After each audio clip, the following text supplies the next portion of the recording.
Hello and welcome back to my channel. My name is Ella and it is 2025, which means that I have a 2024 reading wrap up to do for the year.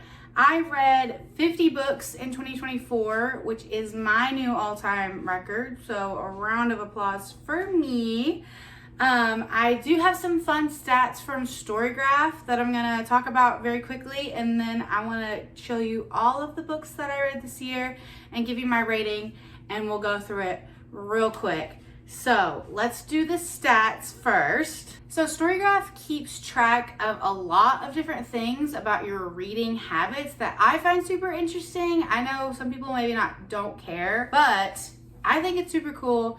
I am going to try this year to transition from Goodreads to Storygraph, and obviously Storygraph is not a sponsor, but I just think that they offer way more than Goodreads, and I also don't want to be a slave to Amazon. So if I can support a different app that is doing it a little bit better, then that's what I'm going to try to do. I'm not going to go through all of my stats because some of the things are less interesting, but I am going to show you my most interesting stats for the year. So I read 42 fiction books and 8 nonfiction books. 56% of the books I read were between 300 and 500 pages. My most read genre is classics, thriller, and mystery, which you can, in Storygraph, click into every single one of these pieces of data they give you, and it tells you what books it's categorizing in these categories, because some of the things that they were categorizing as classics were like more modern classics, which whatever if it's in the same category, but I was just surprised that my biggest category of the year was classics. I think it's like 13 classics, which is a lot for me. Of the 50 books that I read, 32 of them I read physically and 18 of them were audio, which is probably the most audiobooks I've ever listened to in a year. Part of that is because I started working in a library, so half the time that I'm at work, I'm like shelving books, and I just listen to audiobooks while I'm doing that. So I was able to get through a lot of audiobooks, which really helped me meet my goal, and it was great. I've discovered a new love for audiobooks, which, by the way, you should be using Libby if you're not. It's great. It's free with your library if your library is using it, which it probably is, so shout out to Libby. And then I'm just gonna pop up like a chart right here that shows my full year, and it shows the number of books and then the pages throughout the year, and then my average star ratings, which is really cool. And then that's it for the stats. We're done with the stats. We're gonna get into all the books, and I'm gonna tell you a little bit about them. The first book that I read this year is Galatea by Madeline Miller. This is like a short story. It's about 50 pages long about a statue named Galatea who comes to life, and she's sort of in an abusive relationship with the man who created her. I gave this 5 stars. If you're a fan of Madeline Miller's writing, like Circe or Song of Achilles, you probably want to read this. But I wouldn't say this should be the first thing you read by her because it's so short. I still loved it, so 5 stars. Next is Bookshops and Bone Dust by Travis Baldree. This is a prequel to Legends and Lattes. I personally like this one a little bit better than Legends and Lattes. I would say Legends and Lattes is like a 4 out of 5, and this is like a 4.75. I thought this was a little more plot focused, but it was still very, very cozy and very cute. And if you're looking for a cozy fantasy that is low stakes, definitely read this duology. Next is A Room of One's Own by Virginia Woolf. I annotated this. You can't really tell, it's a small book. This one is like a 3.75. It's very stream of consciousness.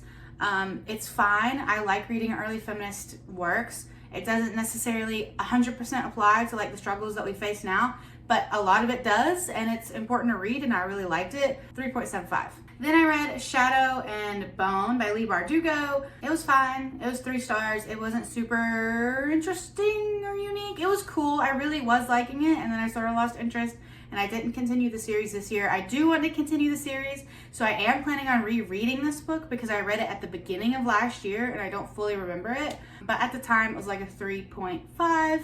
But I do want to continue the series. Next, I read Kim Ji-young, Born in 1982. I checked this out from the library, so I don't have a copy. This one, again, was like a 3 star. I liked the idea, but I felt like the execution and the writing wasn't working for me, and I didn't really care for the ending. I think I would have preferred this as a nonfiction, honestly, because the bits that were nonfiction and like just factual information, I was super interested in, but then the fictional part of the story felt disjointed and like confusing. So I didn't really love it. Maybe I should reread it, but that one at the time was a 3-star. Then I read King of Wrath by Anna Huang. This is the first in one of her like interconnected romance series. This is like a billionaire romance, sort of mafia-esque. Not really though. I really like this. I gave this 4 out of 5 stars. It's really hard for me to find romance books that I like because I find a lot of them to be kind of cringy. And this one is obviously very unrelatable because they're both super rich, but I liked their relationship and I liked like the description of the world and their friends and the actual plot that was happening, because it's sort of like forced marriage or marriage of convenience sort of thing, forced proximity. But I really liked it, and I got the next one, but I haven't read it yet. Again, for someone who doesn't really like romance, I really like this one. Then I read The Giver by Lois Lowry. This is a very short book. You've probably read it in school. I know I read it in school, but I wanted to reread it. It's fine. It was like 3 stars. It's sort of whatever. Not anything groundbreaking to me as an adult. I think it probably is very valuable to, like, if you're in middle school, obviously. Probably a good thing to read. But I didn't really care for it. I might read the rest. Apparently it's a series, which I did not know, but 3 stars. Bride by Ali Hazelwood. This is going to be one of my first controversial takes of the year. The only thing that I liked about this book is the cover. I felt like I got gaslit. I felt like I got tricked because, I don't know, people kind of are iffy on if they like this cover or not. I love this cover for some reason. But the story, this is my first Ali Hazelwood book. I should preface that maybe. And I chose this one to be my first because it was supernatural, and I don't think I would like her STEM books. And I definitely don't think I would like them now after reading this one.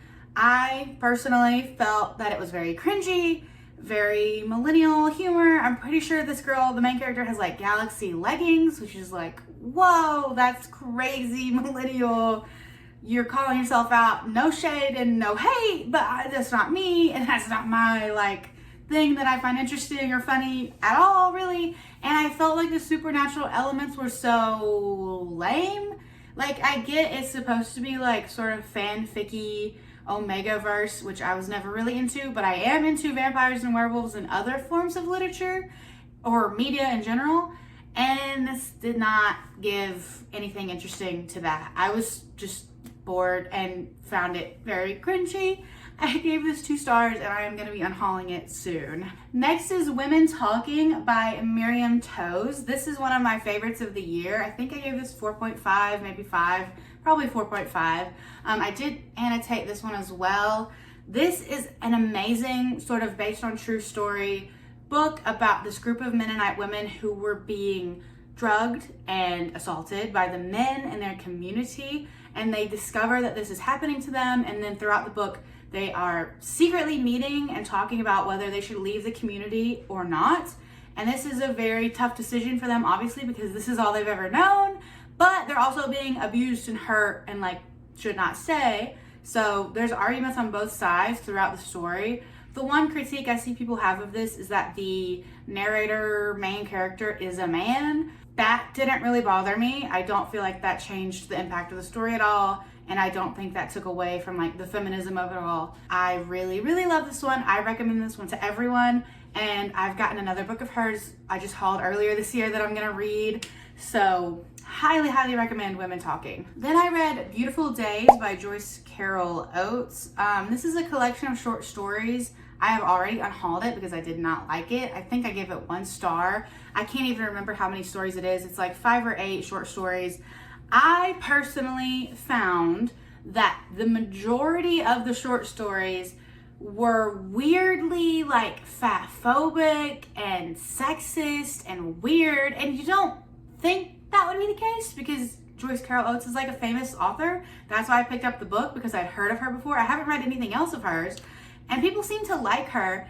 And like, you can argue that, oh, if the character is fatphobic or the character is sexist. It's like, well, these are 8 different short stories, and all of the characters are fatphobic and sexist and like describing fat people as disgusting monsters, and the women are very weird and like ditzy and stupid. And I was like, I don't get it. I don't really get the hype. I don't like any of the stories. I think there was maybe 1 or 2 that were okay, but out of 8, I was like, this has got to go. This is 1 star. I didn't like it at all. Then I finally read Pride and Prejudice by Jane Austen. This is probably, I think, the only book this year that I listened to it as well as read it, because I found that the language in this book was a little hard for me to get a grasp on, which sounds a little weird because I do read a lot of classics, so you'd think I would have gotten it. I don't know. People say this is an easy classic to read. I did not find that to be the case, so I listened as well as reading it, and that it helped me understand what was happening a lot better, and I really liked it. I would say this is probably like 4 star. It was cute. It was fine. I'd probably reread it. I love the movie with Elizabeth Swann, whatever her real name is. I'm so sorry. Keira Knightley. It was cute. It was fun. I need to read more Jane Austen. 4 stars. Then my favorite book of the year probably, which is Love and Fury by Samantha Silva. I am obsessed with this book. This is a 5 out of 5 star for me. This is a historical fiction retelling of the life of Mary Wollstonecraft. If you don't know who she is, she wrote A Vindication of the Rights of Woman and a few other things. She wrote some fiction, and then The Vindication is a nonfiction sort of like collection of essays about early feminism, and she was responding to the people of her time, usually men. She was just known to be like an early feminist. Not all of her takes are great, obviously, because it's way back in the day, but she was fighting the fight, and I respect that. Like, even if it's not something I would agree with 100%, she was fighting the fight of her time that helped us get to where we are now. And this book made me cry, which doesn't happen often when I'm reading. I don't really cry very much at books. This one did make me cry. This has like very strong representation of female friendship and sort of like sapphic relationships. It's sort of a little bit of both, and I just loved it. I thought that Samantha Silva did an incredible job with the writing of the story and telling the tale, and you sort of go through her whole life. And her, also another thing you might know Mary Wollstonecraft from is that she's the mother of Mary Shelley, author of Frankenstein. And the narrative is sort of, she's just given birth to Mary Shelley, and she's telling her life story. It's a beautiful story. I'm going to be rereading it this year and annotating it.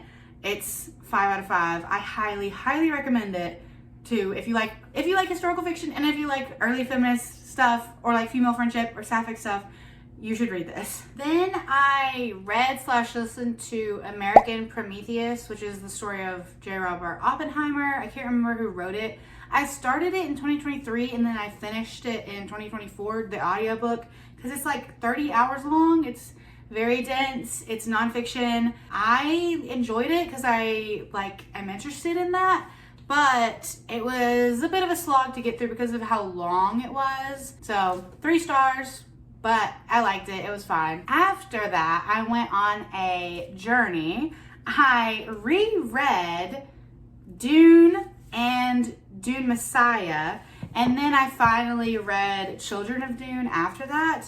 I heavily annotated all 3 of them, as you can see. I have a guide that goes through all 3 books of like the annotations, so it's consistent between all 3 of them.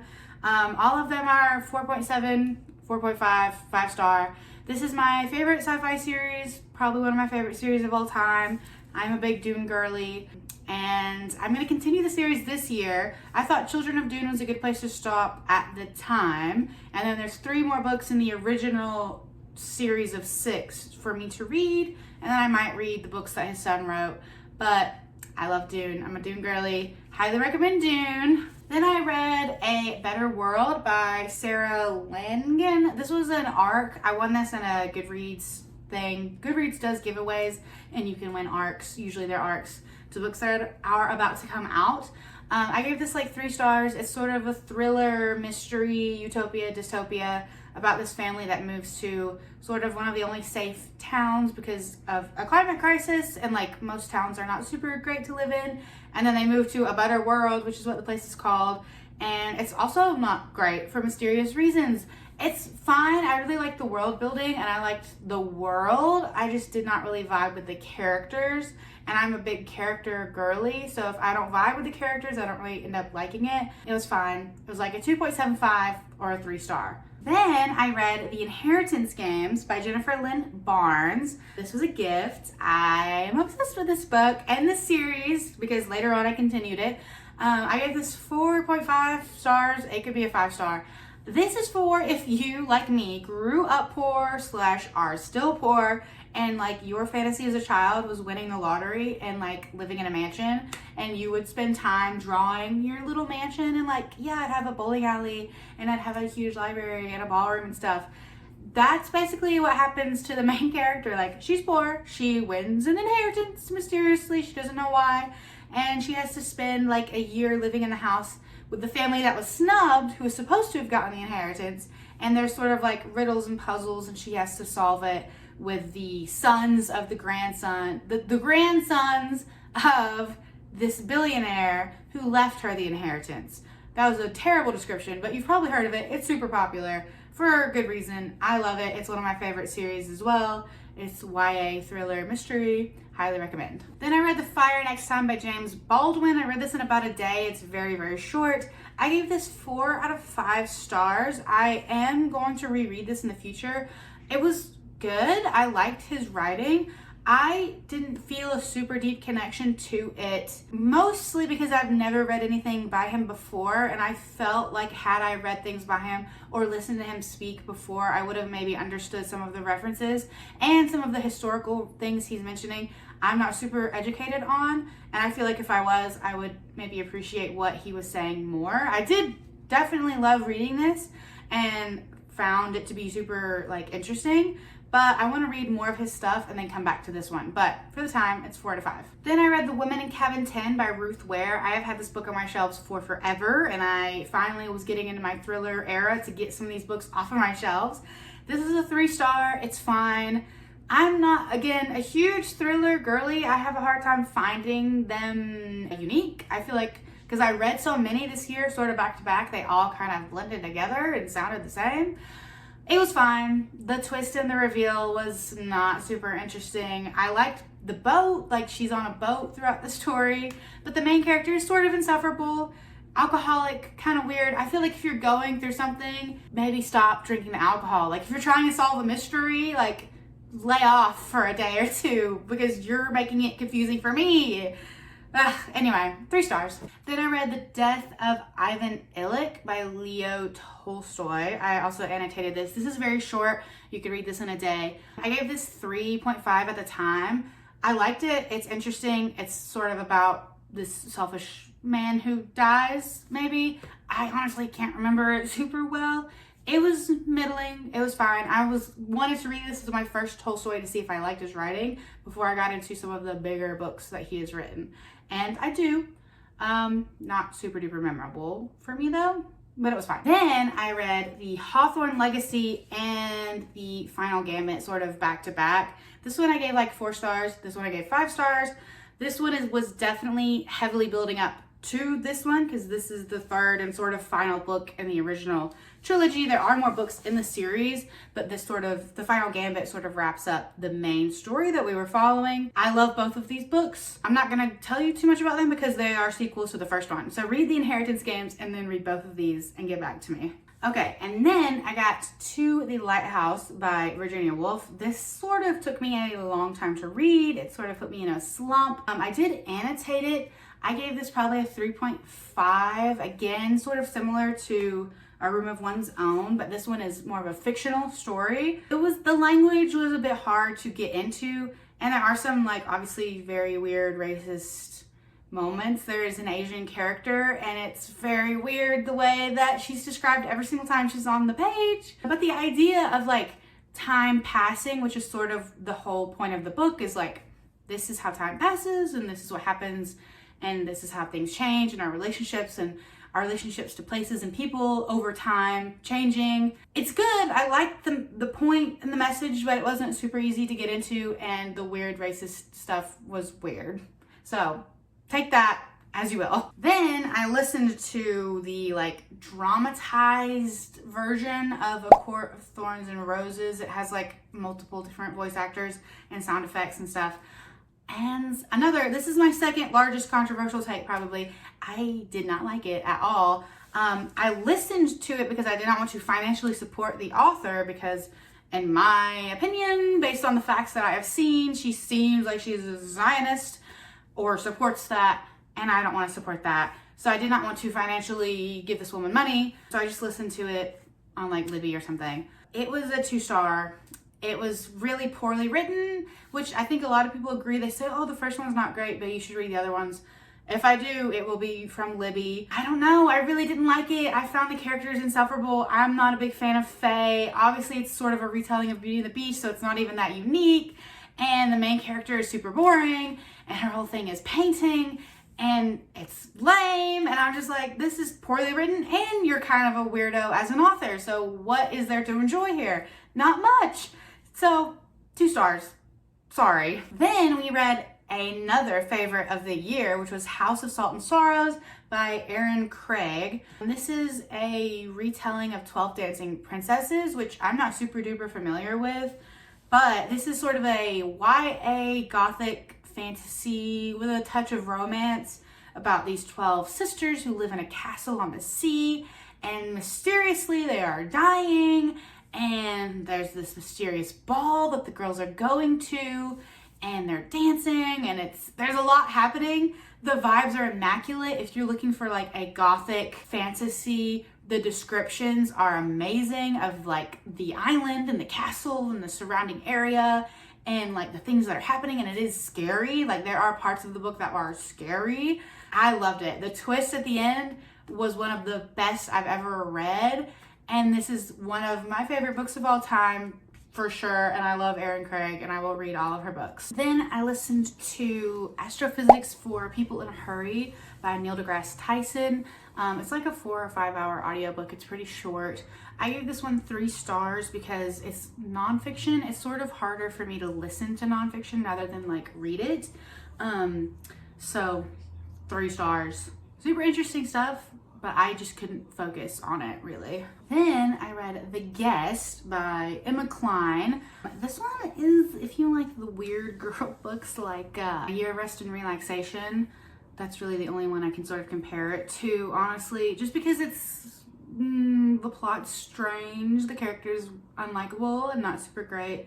It's about this girl who is basically homeless, sort of like hopping through these different situations to try and get to an end goal that she thinks is going to change her life, and we, the reader, know it probably isn't. It's just strange. It's weird. She's not a great person, but it's cool at the same time to see like how is she going to manipulate these people into giving her a place to stay and the things that she needs for the day to get her to her next spot. So if that sounds interesting to you, you should check it out. I gave it like 3.75 stars. Then I listened to The Guest List by Lucy Foley. I had previously read The Paris Apartment by her, but I've already unhauled it because I didn't really jive with it. This one was just fine. I think it was a little better than The Paris Apartment because I liked the twist a little bit better, but they're kind of forgettable to me. I feel like she has too many characters, and I don't know. It just feels like something that I'm not gonna retain or remember. I think I gave it 3 stars. It's whatever. It's not super great to me. Then I read The Silent Patient by Alex Michaelides.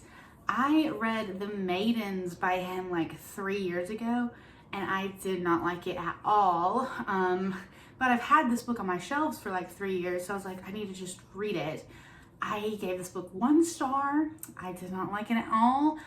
He is a man who has a case of trying to write women and not being good at it, but he keeps trying and he keeps trying, and it's like, why do you keep doing this? Why don't you write something you know? But no, you're going to continue to write really flat, weird women that don't seem real, and the plot twists are very stupid, and I just really don't like them. 1 star. I don't think I'm ever going to read another one of his books. I think he's not a great author. Sorry. Then I listened to Malibu Rising by Taylor Jenkins Reid. I've read the 7 Husbands of Evelyn Hugo, and then the Daisy Jones and the 6. I liked Evelyn Hugo. I did not like Daisy Jones. Malibu Rising I thought was good. I thought it was fine. I think she's a good writer. I like her world building and her characters.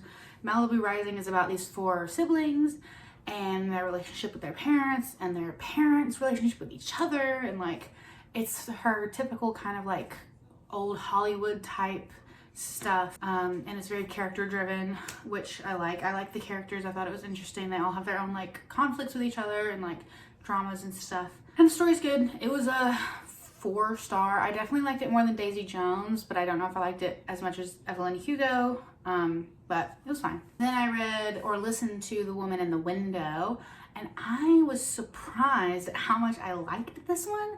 This is probably my favorite thriller that I read this year, just because I felt like it felt more realistic. Like, she has a mental illness. This woman, she has agoraphobia.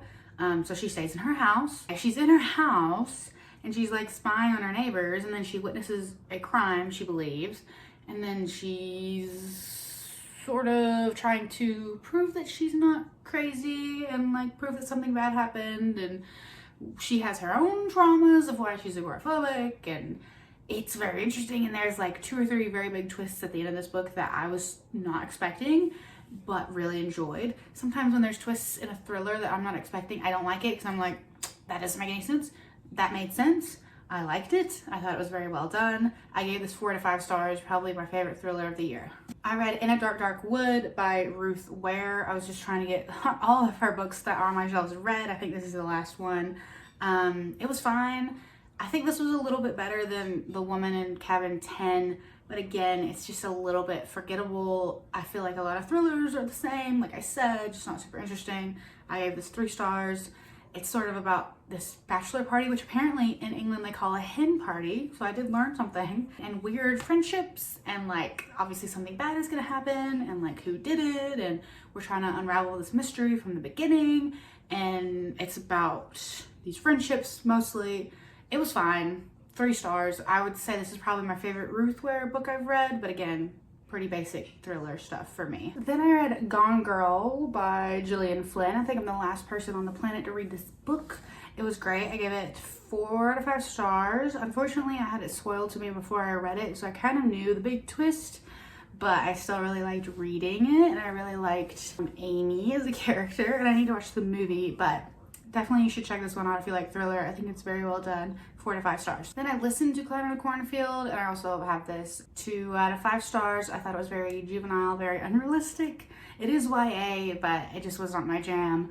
I really didn't care for the plot, and I thought it was super duper weird and stupid, so 2 out of 5. Then I read Mimi's Tales of Terror by Junji Ito. I gave this 3 out of 5 stars. This is probably one of my least favorites by him, just because most of the stories have a loose ending and they don't really end super well, which is sort of how all his stories go. It was fine. It's just an average collection. This is not one I would start with or really recommend you start with, but if you're a big fan, you definitely want to get it. So 3 out of 5. Then I read sort of like a juvenile book. It's about Inanna. I can't remember the exact title.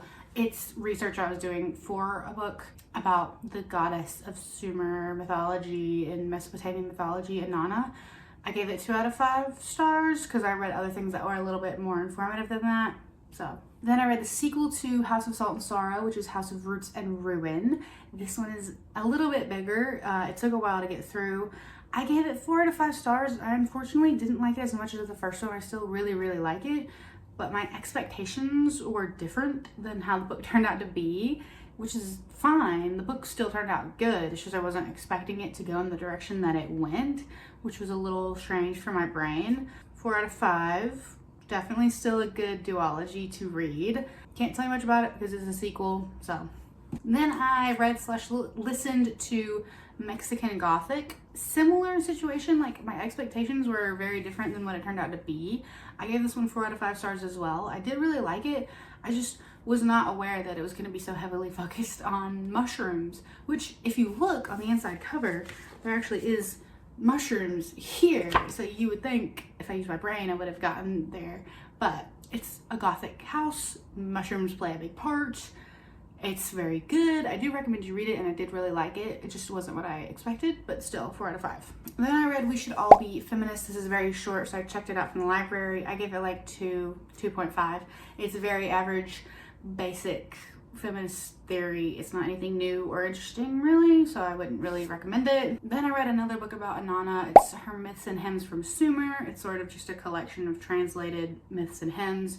That one was more like a 3 out of 5 because I felt like it was way more informative, but again, no one really is going to be interested in that except for me. So then I listened to Between the World and Me by Ta-Nehisi Coates. Sorry, I don't know if I'm saying that right. He is an incredible author. He narrates the audiobook. It's about 4 hours long. It's a nonfiction memoir type thing written in like the form of letters to his son, explaining what it's like to grow up and be a Black man in America. And it's very heartfelt and very emotional, and I thought it was amazing, and I gave it 5 stars, and I definitely recommend it to everyone. And I have since started another book of his that's fiction that I'll have to talk about later. I read / listened to Kill a Mockingbird by Harper Lee. I gave this 4 out of 5 stars. I thought it was very, very well done.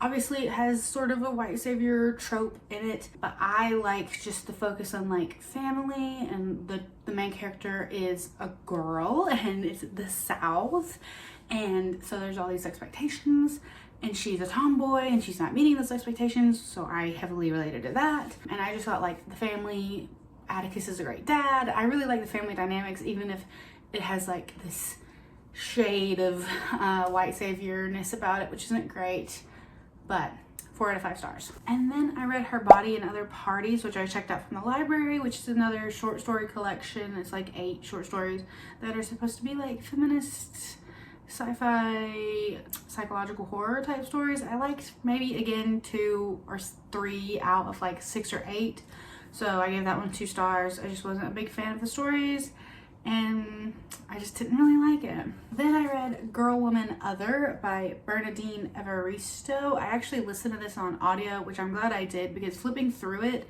the way it's written is kind of difficult to read, just because it's like stream of consciousness and weird grammar choices. It's fine, but I'm glad I listened to it because it sounded more like a conversation. I gave it 4 out of 5 stars. I really liked this book.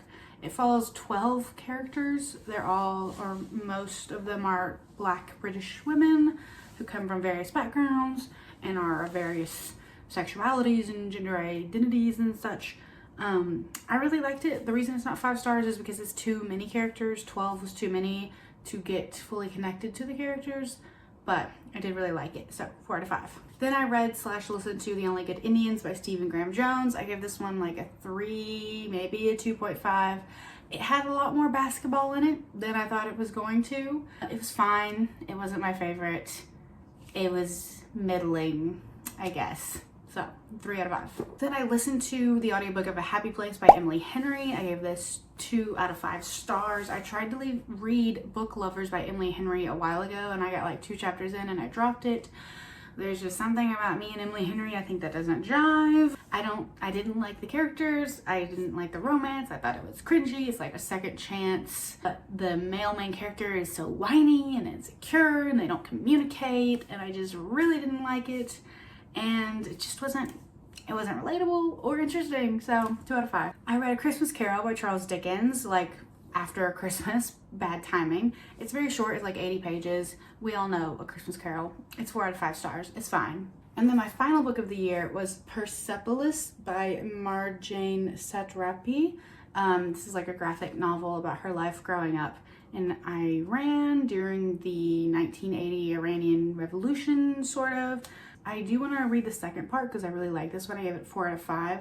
There are some parts, like towards the beginning, I was sort of confused what was going on, but I did like it, and I would want to read more on the subject, maybe in like a nonfiction or just more about it, just because I didn't feel like I got a whole lot of information that I would have loved, but I did love the like emotional perspective of it.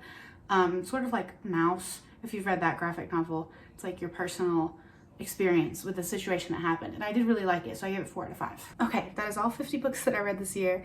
Let me know in the comments below what books you read. Don't forget to like, comment, and subscribe, and hopefully I will see you once a week in some more awesome book videos. Bye.